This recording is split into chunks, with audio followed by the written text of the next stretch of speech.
Bonjour, je m'appelle Sarah. Aujourd'hui, je vais vous lire l'histoire de Claire, intitulée ainsi. Ma sœur m'a envoyé un document appelé budget de fiançailles. J'ai payé 10 000 €, mais je n'ai même pas trouvé mon nom sur la liste des invités. J'ai dit, puisque je ne suis pas invitée, je ne paie pas. Le lendemain matin, j'ai annulé tout ce que j'avais financé. Allons-y. Je m'appelle Claire, j'ai 30 ans. En regardant en arrière, je me rends compte que ma vie a commencé à dérailler dès l'enfance. Mes parents répétaient sans cesse que prendre soin de ma petite sœur Maline était ma responsabilité. Elle a 6 ans de moins que moi. Quand j'étais à l'école primaire, elle n'était qu'un bébé. Mais déjà, je voyais que quelque chose clochait. Chaque semaine, Maline recevait de l'argent de poche pour des bonbons et des jouets. Moi, jamais. Quand je demandais à maman pourquoi, elle haussait les épaules. Toi, tu n'en as pas besoin. Ta sœur, si. Je regardais les autres enfants acheter des goûters en sortant de l'école alors que mes poches restaient vides. Ça me blessait, mais j'ai appris à ne pas me plaindre. Se plaindre ne faisait qu'empirer les choses à la maison. À 15 ans, je n'en pouvais plus. J'ai trouvé un petit boulot dans une épicerie du quartier, à ranger les rayons après les cours et le week-end. Le salaire n'était pas énorme, mais c'était le mien. Le pire, c'est qu'avec cet argent, j'achetais encore des choses pour Maline. Elle me regardait avec ses grands yeux suppliants. Claire, tu peux m'acheter la nouvelle poupée Barbie s'il te plaît? Et comme une idiote, je disais oui. Je lui payais jouets, friandises, vêtements, tout ce qu'elle voulait. Pendant ce temps, je portais toujours les 3 mêmes tenues au lycée et je me nourrissais de sandwichs au beurre de cacahuètes. Mes parents ne remarquaient jamais mes efforts ni mes sacrifices. Ils étaient trop occupés à s'extasier sur Maline. Chaque dîner de famille tournait autour de ses notes, ses amis, ses activités.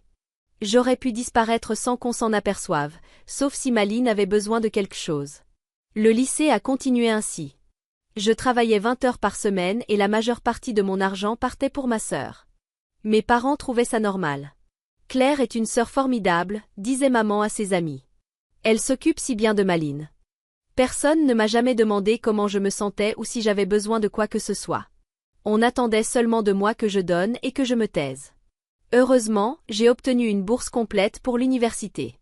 Mes notes étaient excellentes, car j'étudiais dur, surtout pour fuir la maison et toutes ses responsabilités.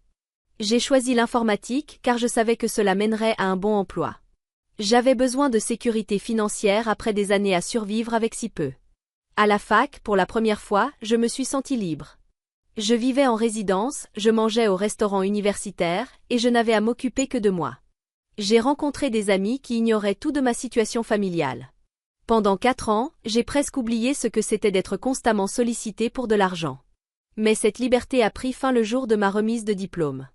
Maline entrait à l'université à son tour. Et mes parents m'ont vite rappelé leurs attentes. Tu as un bon travail maintenant, a dit papa lors du repas de remise de diplôme. Maline va avoir besoin d'aide pour ses frais. On ne peut pas tout payer, ajouta maman. Tu sais comme les études coûtent cher. J'avais envie de leur rappeler qu'ils n'avaient jamais payé un centime pour mes propres études. Mais je me suis tue. J'avais appris depuis longtemps que discuter était inutile. À 24 ans, j'ai décroché mon premier vrai poste, spécialiste informatique dans une grande banque française. Le salaire était bon, meilleur que ce que j'avais jamais espéré. Mais au lieu d'en profiter, j'ai tout de suite commencé à envoyer de l'argent à Maline. Au début, c'était juste pour l'aider avec le loyer. Puis les courses, les manuels, les vêtements, puis l'argent de loisirs. Sans m'en rendre compte, je finissais par financer tout son train de vie, pendant que je vivais dans un petit studio et mangeais des nouilles instantanées presque tous les soirs. Le pire, c'était les repas de famille. Chaque dimanche, chaque fête, chaque anniversaire, tout tournait autour de Maline, ses cours, son cercle d'amis, ses petits amis, ses projets. Moi, j'étais invisible, sauf quand il fallait discuter de combien d'argent ma sœur avait encore besoin. Les années passaient. J'ai déménagé dans un appartement un peu plus grand, mais je vivais toujours modestement, car l'essentiel de mon revenu partait pour ma sœur. Elle a fini ses études, a trouvé un travail, mais malgré tout elle avait toujours besoin de mon aide, réparation de voitures, dépôt de garantie, vacances, tenue de marque pour le bureau. Il y avait toujours quelque chose. Puis vint ce dîner du dimanche qui a tout changé. Comme d'habitude, je suis arrivée chez mes parents. Maline était là avec son petit ami Jacques, qu'elle fréquentait depuis 2 ans. Il avait l'air sympathique, même si nos échanges dépassaient rarement 5 minutes. Nous nous sommes installés à table, et papa a pris la parole, solennel. Maline et Jacques vont se fiancer, annonça-t-il avec un large sourire. Je regardais ma sœur, rayonnante. Jacques avait l'air nerveux, mais heureux. J'aurais dû partager leur joie, mais la seule chose à laquelle je pensais, c'était combien cela allait encore me coûter. C'est formidable, dis-je en essayant d'être sincère. Félicitations. Merci. Répondit Malines avec un sourire éclatant. On est tellement heureux, et on veut organiser une fête de fiançailles le mois prochain. Maman acquiesça avec enthousiasme, ça va être magnifique, on a déjà commencé à chercher une salle. Puis arriva la phrase que je redoutais. Bien sûr, il faudra participer aux frais, lança Malines d'un ton naturel, comme si elle parlait de la météo. Il faut payer la salle, le traiteur et un digi. Tu vas nous aider comme toujours, hein Claire? Tous les regards se tournèrent vers moi. Normalement, c'était mon signal pour sourire et dire oui comme toujours. Mais cette fois, j'ai hésité. D'accord, je peux aider si ce n'est pas trop cher, ai-je dit lentement. Le visage de Malines s'illumina comme un sapin de Noël. Oh Claire, tu es la meilleure. Je t'envoie vite un devis pour que tu vois exactement ce qu'il nous faut. Le lendemain au travail, j'ai reçu un mail de ma sœur avec pour objet « Budget de mes fiançailles », trop excitée. J'ai ouvert le PDF pendant ma pause déjeuner, pensant voir quelque chose de raisonnable, et ma mâchoire s'est décrochée. Tout en bas, en gras, 10 000 euros. J'ai parcouru la liste détaillée, incrédule. Location de salle, 4 000 euros. Fleuriste, 1 500 euros. Traiteur, 2 500 euros. Digi, 800 euros. Fontaine de champagne, 600 euros. Sculpture de glace, 500 euros. Feu d'artifice, 700 euros. Les mains tremblantes, j'ai attrapé mon téléphone pour appeler Malines. Elle a décroché joyeusement aux deuxième sonnerie. Malines, c'est quoi ce délire? 10 000 euros? Tu es sérieuse? Oh, allez, ce n'est pas énorme, répondit-elle, méprisante. J'ai été raisonnable, j'aurais pu dépenser bien plus. Je me frottais le front, sentant la migraine arriver. Malines, j'ai dit que j'aiderais si ce n'était pas cher. Là, ce n'est pas le cas. Mais tu as promis. Tu m'aides toujours. Et ce sont mes fiançailles, ça n'arrive qu'une fois. Tu pourrais demander à papa et maman, ou même à Jacques. C'est ton futur mari. Silence. Puis sa voix se fit glaciale. Papa et maman ont déjà donné ce qu'ils pouvaient. Et Jacques économise pour le mariage. Je ne peux pas lui en demander plus. Alors réduis ton budget, ai-je dit fermement. Je veux bien participer, mais 3 000 euros maximum. Pas plus. Quoi? Hurla-t-elle. Ça ne paiera même pas la salle. J'ai déjà dit à tout le monde que tu payais tout. Ma tension monta en flèche. Malines, tu ne peux pas décider pour moi sans me demander. Tu ne m'as jamais dit non avant. Eh bien, je dis non maintenant. 3 000 euros, à prendre ou à laisser. Elle raccrocha. Comme une ado capricieuse. Je suis restée, téléphone en main, choquée par son culot. 20 minutes plus tard, mon portable sonna encore. C'était maman. Claire, qu'est-ce que tu as fait à ta sœur?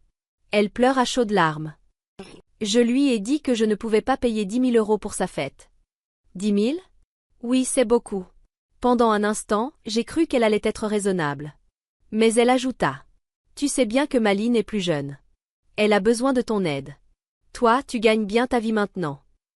Maman, si elle n'a pas l'argent, qu'elle réduise son budget. Et pourquoi Jacques ne paierait-il pas sa propre fête? Ils travaillent tous les deux. Jacques économise pour leur avenir. Et cette fête compte beaucoup pour ta sœur. Et moi alors? Ce qui compte pour moi? Je l'aide depuis des années, ses frais d'université, sa voiture, ses dépôts d'appartement. Ça ne finit jamais. Maman resta silencieuse un instant. Puis, on ne parle pas encore du mariage. Mon estomac se noie. Pas encore? Tu veux dire quoi? On n'a pas encore discuté des frais du mariage. Ce sera pour plus tard. Mon Dieu! Vous avez déjà prévu que je paie le mariage, n'est-ce pas? Ne sois pas dramatique. On parle juste des fiançailles pour l'instant. Hors de question. Si je finance la fête de fiançailles, vous attendrez de moi que je paie tout le mariage. Ça ne s'arrêtera jamais. Allons, une chose après l'autre. Ta sœur a besoin de toi. J'étais furieuse, presque tremblante. Très bien. 3 000 euros pour la fête. Pas un centime de plus. Sinon, elle devra trouver une autre solution. J'ai raccroché avant que maman puisse répliquer. Mon cœur battait à toute vitesse, l'estomac noué. Je ne m'étais jamais opposée à eux comme ça. C'était à la fois horrible et libérateur. Mais j'aurais dû savoir qu'ils n'allaient pas lâcher si facilement. Les jours suivants, Malines s'est déchaînée sur Instagram et Facebook. Chaque jour, un nouveau post sur sa propre sœur qui refusait de l'aider pour ses fiançailles, sur la trahison qu'elle ne voyait pas venir de la personne la plus proche d'elle. Elle publiait de vieilles photos de nous enfants avec des légendes comme « Je croyais que ma grande sœur serait toujours là pour moi. » Apparemment, l'argent compte plus que la famille pour certains. Le pire? Des vidéos d'elle en pleurs, expliquant à quel point j'avais brisé son cœur en l'abandonnant. Mon téléphone n'arrêtait plus de sonner. Cousins, tantes, oncles, amis. Tout le monde me traitait d'égoïste. Ce n'est que de l'argent, disait ma tante Lucie. La famille passe avant tout, ajoutait mon cousin Michel. Même ma grand-mère m'appela pour me dire sa déception. La culpabilité était écrasante. Peut-être que j'étais égoïste. Peut-être que j'aurais dû simplement payer cette fichue fête pour avoir la paix. Puis Malines a commencé à inonder le groupe familial de photos, moi, bébé dans les bras, lui donnant le biberon, la poussant sur une balançoire. Chaque photo était accompagnée d'un message du style « Elle m'aimait tellement avant ». Tout a changé à cause de l'argent. Je n'en pouvais plus. Les appels constants, les publications, la culpabilisation. J'avais l'impression de me noyer sous la honte et la pression. Finalement, j'ai craqué. J'ai rappelé Malines. Très bien, ai-je lâché avant qu'elle ne parle. Je paierai ta fête de fiançailles. Mais considère ça comme mon cadeau de mariage. Tu n'auras rien de plus pour le vrai mariage. Elle poussa un cri de joie. Je savais que tu serais là. Envoie-moi juste les contacts des prestataires, je gérerai les paiements. Tu es la meilleure sœur du monde, je t'aime tellement. En raccrochant, je me sentais vide. J'avais encore cédé. Mais au moins, j'avais fixé une limite, pas question de financer le mariage. Ça devait compter, non? À peine 1 heure plus tard, elle m'envoyait un mail détaillé avec tous les contacts, organisateurs, traiteurs, fleuristes, DJ. Elle avait tout préparé, persuadée que je finirais par céder. J'ai passé la semaine suivante à téléphoner et envoyer des acomptes. La salle demandait 2000 € d'avance, le traiteur 1500 €, le fleuriste 800 €. En quelques jours, j'avais déjà dépensé 6000 € alors que la fête était encore dans 3 semaines. Le dimanche suivant, je suis allée dîner chez mes parents. Malines était assise à la table de la cuisine avec maman, entourée de magazines de mariage et de brochures de prestataires. « Claire, tu arrives au bon moment. Regarde ces magnifiques fleurs, m'appela maman. Je m'assis à contre-cœur. Le tableau était couvert de compositions florales qui coûtaient sûrement plus que mon loyer mensuel. Elles sont sublimes. S'extasia Malines. Imagine ces centres de table pour la fête de fiançailles. Mais on avait déjà choisi les fleurs, non? Oh oui, répondit-elle, insouciante. Ça, c'est pour le vrai mariage. Je prends juste des idées. Mon estomac se serra. Malines, je t'ai dit, les fiançailles, c'est mon cadeau. Mais je ne paierai pas ton mariage. Elle fit un geste vague. Oui, oui, je sais. Je rêve seulement un peu. Le dîner entier se passa à parler de listes d'invités, de décoration, du programme de la soirée. Moi, je mangeais en silence, essayant de ne pas penser à l'argent déjà parti. Avant de partir, j'ai vu un papier posé sur une table. Curieuse, je l'ai pris, c'était la liste des invités. Une 60aine de noms. J'y reconnus quelques cousins, des amis de Malines, des collègues de Jacques, mais pas le mien. J'ai cherché 2 fois. Rien. Malines. Ai-je appelé, la feuille à la main. Pourquoi mon nom n'est pas sur la liste? Elle releva la tête, l'air coupable. Maman se mit soudain à s'agiter avec les assiettes. Ah ça, balbutia Malines. Avec maman, on s'est dit que tu ne t'intégrerais pas vraiment avec ce genre de monde. Les invités sont plus ouverts, plus fêtards. Toi, tu es trop sérieuse. Et tu n'aimes pas les foules. Je restais figée, stupéfaite. Je paie 10 000 € pour ta fête, et je ne suis même pas invitée? Maman finit par lâcher. On a pensé que tu serais plus à l'aise à la maison. Vous êtes folle, ai-je craché, la voix tremblante. Vous croyez que je vais financer une fête où je n'ai pas ma place? Tu exagères, soupira Malines, levant les yeux au ciel. C'en était trop. Très bien, dis-je en attrapant mon sac. Puisque je ne suis pas invitée, je ne paie pas. Claire, attends. Commença maman. Mais j'étais déjà dehors. Je claquai la porte plus fort que jamais. Je pris la route, le cœur battant, et en rentrant, j'ai éteint le son de mon téléphone. J'avais besoin de silence. Mais déjà, 12 appels manqués et 8 messages. Le pire venait de Malines. J'ai toujours su que tu étais égoïste et jalouse. Tu n'as pas de fiancé, pas même un rendez-vous normal à 30 ans. Pas étonnant que tu sois seule. Tu es moche, dedans comme dehors. Ce message m'a achevé. Après toutes ces années à l'entretenir, voilà ce qu'elle pensait vraiment de moi. J'ai ouvert mon ordinateur et j'ai appelé un par un tous les prestataires, la salle, le traiteur, le fleuriste, le DJ. Bonjour, ici Claire Martin. Je souhaite annuler toutes les réservations pour la fête de fiançailles de Malines Martin, prévue le 28. Chaque coup de fil fut identique. Tous les prestataires furent très professionnels, s'excusant pour le dérangement et confirmant les annulations. En 2 heures, j'avais tout annulé. Mais le pire, ce furent les frais. La salle a gardé 2000 €, le traiteur 800 €, le fleuriste 400 €. Au total, j'ai perdu près de 3000 € en pénalité et je n'ai récupéré qu'environ la moitié de mes avances. Cette perte me rendait encore plus furieuse. Vers 21 heures, j'ai reçu un appel de David, le coordinateur de l'événement. J'ai eu les prestataires au téléphone, tout est annulé. Que se passe-t-il? Il n'y a pas de problème, répondis-je sèchement. Je ne paie plus pour cette fête. Désormais, voyez directement avec Malines. Il tenta d'objecter, mais les contrats, les acomptes. Déjà réglés. Bonne chance. Et je raccrochai. Je coupai aussitôt mon portable. Je ne voulais plus de drame cette nuit-là. Mais au matin, en le rallumant, 53 appels manqués et plus de 100 messages m'attendaient. La nouvelle s'était répandue, tante, cousin, même ma grand-mère avait réussi à m'envoyer un texto pour me traiter d'égoïste. Mais les pires messages venaient de ma propre famille. Maman, une vingtaine de textos suppliants, terminant par « Comment as-tu pu faire ça à ta sœur ?» Papa, plusieurs messages vocaux que je n'osais pas écouter. Quant à Malines, elle m'injuriait copieusement, m'accusant d'avoir brisé sa vie. J'espère que tu es fière, tu as tout détruit. Je lisais encore quand on s'est mis à tambouriner à ma porte. Des coups violents, insistants. Claire.